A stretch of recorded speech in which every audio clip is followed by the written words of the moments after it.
Madi, ano, tara?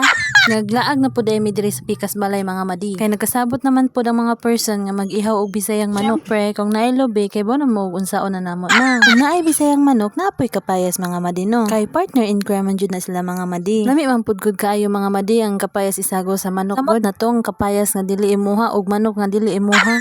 Akong mudra bells diha mga madi, smiling kay siya gapanit sa kapayas mga madi kay nagtabi man sa sinanay. Sukad nga nabalik na siya diri og buhol mga madi og naa na diri sa mua nagpuyo. Malingaw na siya kapag ako na dadon diri sa pikas kay naman siya katabi dinhi. Dito sa balay mga madi, laayon siya mga madi kay wala siya katabi didto ang mga bata ra jud. Kay ako makagunit na gay kog cellphone samot nang naatay business diri ginagmay sa cellphone managinot kita bisag piso mga madi no. Nalipay na lang pud ko nga naa na diri sa mua mga madi kay nalinaw na lang pud ang ako ang utok dili na maglatagaw ang magunahuna nga to siya. Ako pong banana diya mga madi asang bisihan na pud niya iya na pud nagilimpyuhan ng manok kay ato na isagol sa kapayas mao na mo ang ihawon mga madi dili man siya dako pero sakto-sakto ra jud na sa amo ano nga makasud ano. Kahangak ba ni mag voice over ay nako. Ug ako diha mga day wala mo koy gitrabaho ay nagdarog-barog naman ko nagvideo-video naman ko na sila ha. Kay feeling vlogger biyata nga waltay sweldo-sweldo no. Ug naay kog mga madi nga ako ra man gyud nabarog-barog mga madi nga wala koy trabaho no. Ako na lang pud gisulod ang mga kahoy mga madi. Kay para pud natay ambag diring dapitan no. Mas kang lamiya gyud silang kahoy diri mga madi ay dahil kusog kay ni musiga. Pag naa ka sa probinsya digi ka magul mga madi og dawa kay kapalit og gas kay naa jud dahang kahoy magkinugyan la kag kuha na jud kay kasugnud. Jud ka mapas mo mga madi basta ayaw lang jud pag tinapulan. Paghuman diha na kog hanip mga madi. Ako na pud gi-videohan akong banana diha mga madi. Iyan na di nagidubduban ang manok para makuha tong mga excess nga mga buhok nga wala na mga nakuha. Kadungog man ko nga mga dagko kay tingog mga madi. Abi na ako mga nag-away sila mga madi.